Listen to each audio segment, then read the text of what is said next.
Bonjour à tous et bienvenue ou re-bienvenue sur ma chaîne, la bibliothèque d'Emilia. Aujourd'hui on va faire un book haul. Alors, il n'est pas faramineux, tout simplement parce que je suis en pseudo no-buy. Mais il y a des événements dans la vie qui font que les Quais du Bollard, ma box Fairy Loot, le prix des lecteurs, quelques précommandes par-ci par-là. Donc j'ai quand même quelques livres sur presque plus de 2 mois de réception à vous montrer. Donc on va pas attendre plus longtemps et on va s'y mettre. Je vais commencer par mes 2 livres de la maison d'édition Charleston. Le premier, il s'agit de La librairie des rêves ensevelis de Madeleine Martin.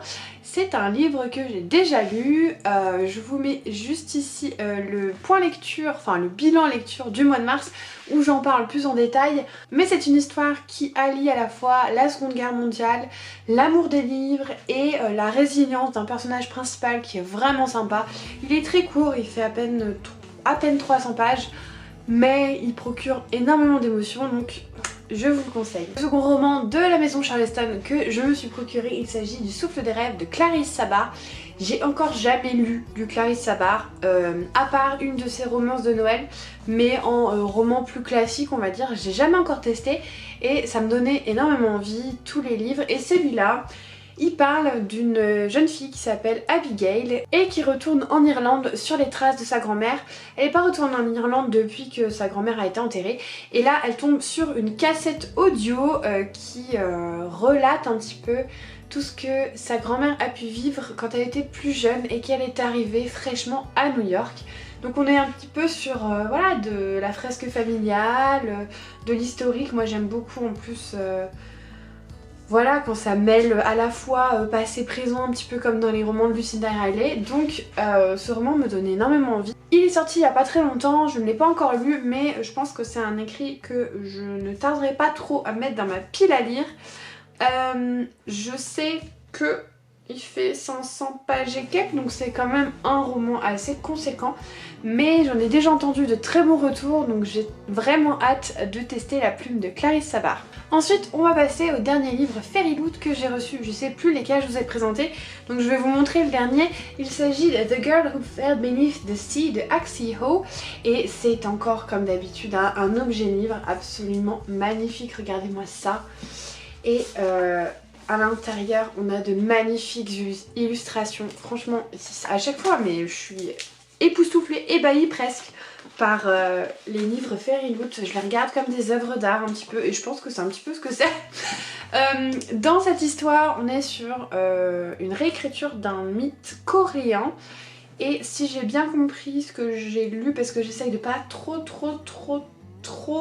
m'attarder sur les résumés que je trouve plutôt spoilants, on va suivre une jeune fille dans un monde où tous les ans en fait ils doivent présenter des mariés et eux à l'océan pour que en fait le dieu de l'océan trouve sa true bride ou son true bride, donc son marié ou mariée et eux.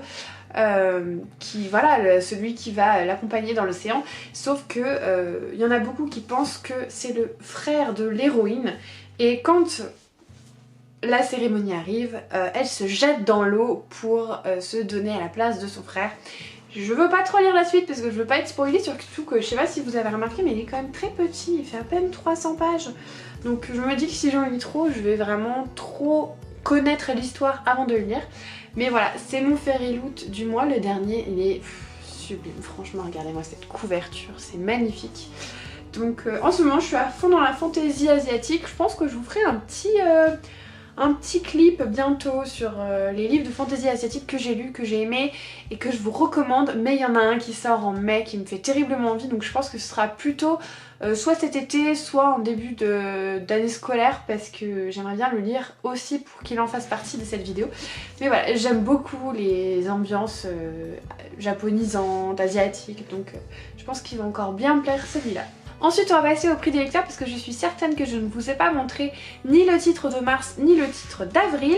Alors on va commencer par mars. Il s'agit de Rive gauche de Pierre Bordage. C'est un roman qui se situe dans l'univers de Métro 2033. Donc c'est une trilogie, donc là c'est le premier tome qui vient tout juste de sortir au livre de poche. C'était donc la sélection du mois de mars pour le prix imaginaire, donc du prix des lecteurs. Je l'ai déjà lu. Comme je vous ai dit dans le bilan que je vous ai mis un petit peu plus tôt dans la vidéo, j'ai pas accroché, j'ai vraiment pas accroché même. Le problème c'est que l'histoire m'accrochait grave. Et je vais vous dire, on est dans un Paris apocalyptique où la population a dû se réfugier sous terre, dans les souterrains du métro pour survivre, et du coup elle s'est, elle a évolué en fait, elle a connu une mutation. Il y a certaines personnes qui peuvent voir dans le noir par exemple, enfin voilà, il y a vraiment l'évolution en fait, qui est l'homme qui s'adapte à son environnement. Et il y a la politique, enfin voilà, il y a des enjeux. En soi, il avait tout pour me plaire ce livre, mais je sais pas, ça a pas cliqué. Je me suis un peu ennuyée, j'ai pas été convaincue par les personnages. Mais je veux pas m'arrêter sur cet échec, puisque je pense que Pierre Bordage c'est un très bon auteur. Mais en tout cas voilà, c'était le livre de mars. Le livre d'avril, je l'ai également fini, mais pour le coup il y a pas longtemps, donc petit spoiler par rapport au bilan lecture de avril. Il s'agit de Walter Kurtz était à pied d'Emmanuel Braud, donc publié au livre de poche, il vient de sortir. L'original je crois que c'est chez Mu Édition, MU, voilà. Il est tout petit, hein, et heureusement qu'il est tout petit parce que lui ça a été un petit peu un calvaire, hein, pour être très honnête. Il fait 277 pages et dans ce monde là en fait on est aussi dans un monde post-apocalyptique où en fait l'humain n'est plus propriétaire, n'est plus locataire, il vit sur la route. Et en fait chaque kilomètre qu'il fait lui donne de l'argent dans ce monde là qui lui sert à dormir dans un hôtel dans les stations, à acheter à manger, à réparer sa voiture, enfin il sert à tout. Mais voilà, ce sont des nomades qui vivent en voiture, l'homme et la voiture ne font quasiment plus qu'un. Et à côté de ça, vous avez une population en marge qui est très ostracisée de personnes qui vivent encore à pied, donc ce sont les pieds. Et on va suivre donc un personnage qui lui est une roue, donc qui est avec une voiture. Et ça a été compliqué. Je pense que pour lire ce livre, il faut être fan de voiture. Clairement, parce qu'il y a énormément de descriptions sur les voitures. Et quand on n'est pas fan, genre même pas du tout, c'est un peu long. C'est vraiment un peu long. À partir de la fin, ça se met un petit peu en marche. Mais il y a tellement de questions sans réponse, j'y reviendrai plus précisément dans le bilan du mois. Mais donc c'était Walter Kurtz était à pied et c'était le livre d'avril pour le prix des lecteurs. Ensuite on va passer aux précommandes que j'avais effectuées et la première il s'agissait de Vania et le loup de Margaret Owen publié chez Pocket Jeunesse. C'est encore une réécriture de conte avec, et c'est ça que je trouvais sympa et je l'avais vu en anglais, il m'avait vraiment fait de l'œil. On est sur l'histoire de la méchante théoriquement. Parce que là on est sur l'histoire d'une princesse qui fait un voyage pour aller rencontrer son promis qui est donc l'héritier d'un royaume voisin. Sauf qu'en chemin sa servante prend sa place. Et à la fin apparemment tout est découvert, mais la question est de savoir est-ce que la servante ment en disant qu'elle est la vraie princesse ou est-ce que c'est la servante qui a pris la place de la princesse. Il y a toute une enquête, enfin pas une enquête mais essayer de déceler le faux du vrai que je trouve vachement sympa et voilà, j'avais très envie de le lire, surtout que c'est une réécriture de conte. Mais pas de mais en fait, j'ai très envie de le lire. En plus je trouve ça très sympa, ils ont fait à l'intérieur des pages vraiment noires comme ça. Mais il faut faire attention parce qu'elles sont très fragiles, elles se plient, elles se tordent vraiment facilement. Mais il y a l'air d'y avoir des illustrations en plus, donc vraiment sympa. Et donc voilà, je suis très contente de l'avoir. J'avais pas lu Merciful Crow de Margaret Owen, mais j'en ai entendu des très bonnes choses, donc je pense que celui-là va pas trop tarder à être mis dans ma pile à lire immédiate, on va dire. Une autre précommande que j'avais effectuée, c'est le tome 2 de l'Empire d'écume, donc l'impératrice aux éclats d'os d'Andrea Stewart, et c'est publié chez Brajon. Moi j'ai la version reliée parce que j'avais fait la précommande. J'avais lu le tome 1 il y a vraiment pas longtemps. Et la première moitié avait été vraiment très longue, mais pour une fois j'avais eu raison de m'accrocher parce que la fin était vraiment géniale. Et en fait ça ouvrait tellement les yeux sur plein de choses pendant le roman que j'avais pas forcément vu qu'il m'avait pas forcément popé aux yeux. Et donc ça c'est le second tome. Là où je suis très contente, c'est que pour le premier tome, Brajlon avait vraiment utilisé un papier mais bible en fait. Et du coup c'était ultra fragile les pages, alors que là on est retourné sur un papier un peu plus épais, un peu plus classique. Ce qui fait qu'ils font le même nombre de pages, mais c'est dommage, je les ai pas à côté. Mais il y en a un qui est vraiment plus petit que l'autre, alors qu'en fait c'est le même nombre de pages. Et ça, vraiment, très bon point, parce que ça m'avait vraiment perturbée dans le premier tome. J'avais trouvé le livre vraiment trop fragile, alors que là, elle est bien renforcée. Enfin, vraiment, je pense que ça aussi, ça va pas mettre très longtemps à sortir de ma pile à lire, parce que vraiment, la fin du 1 m'avait époustouflée, j'avais adoré. Donc voilà, le tome 2 de l'Empire d'écume va pas tarder à rejoindre ma pile à lire immédiate également. Ensuite, et là, c'était mai. Vous allez comprendre, précommande les plus attendues de ce mois. Il s'agit tout simplement de mes exemplaires de Galant, vu que j'adore Willy Schwab, que la Vie invisible d'Adi Larue avait été un tel coup de cœur que au début je voulais juste prendre la version quand il a fallu réfléchir à si je prenais deux versions ou pas, j'ai pas trop réfléchi longtemps. À la base, je vous avoue que je voulais juste prendre la version anglaise parce que, regardez-moi ça, j'ai la version exclusive de Waterstones et elle est juste magnifique. Elle est trop belle. Enfin, franchement, ces Anglais, ils sont trop forts, hein, on va pas se mentir. Hein. Elle est vraiment très jolie et en plus elle est toute mimi, toute petite comme ça, c'est un tout petit livre.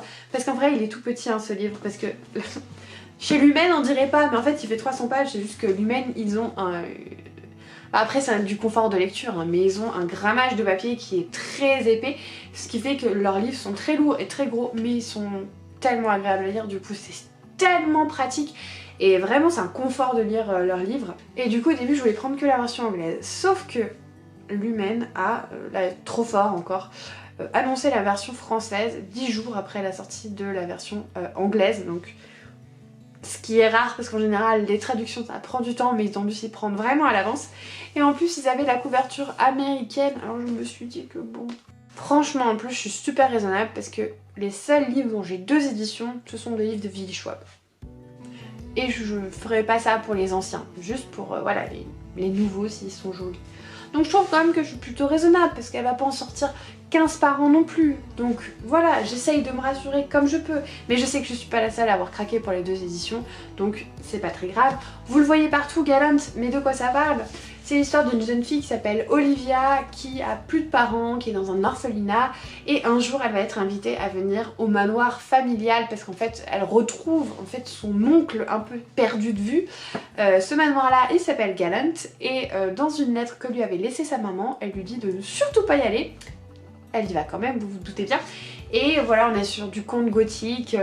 Apparemment c'est vraiment un petit ovni ce livre, et je le lis très vite vu qu'il est dans ma pile du mois.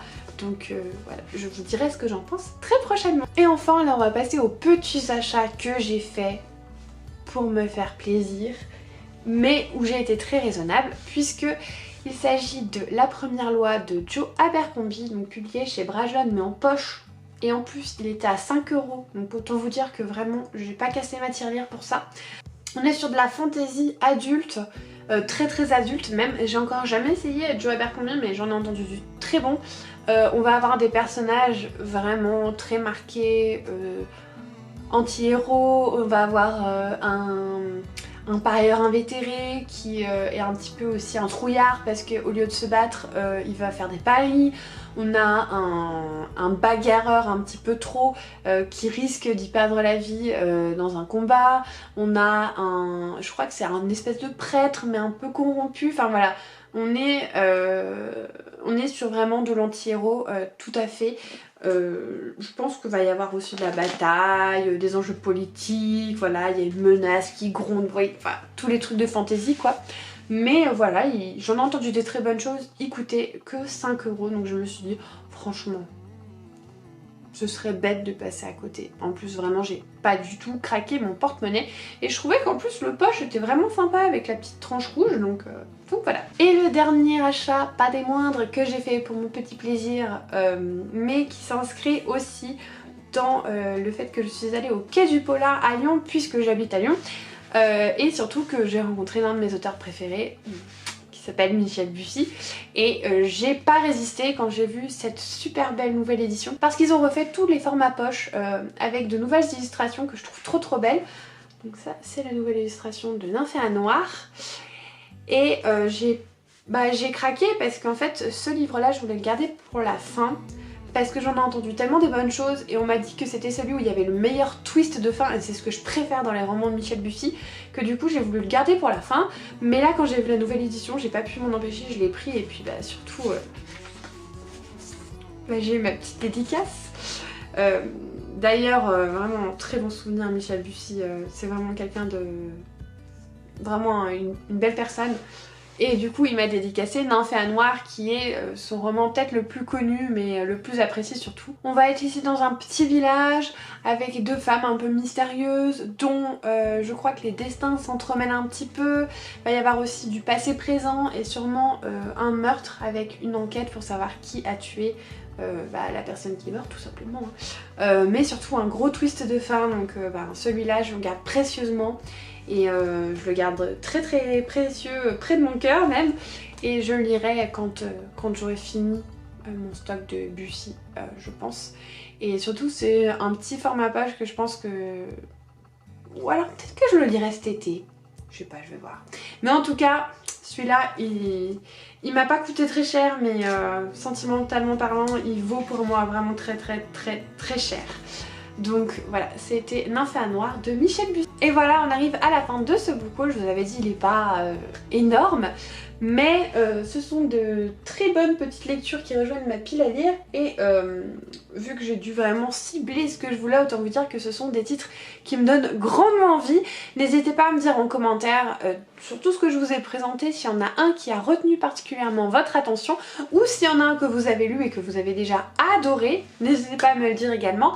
En attendant, comme d'habitude, je vous souhaite de très belles lectures et je vous fais des bisous!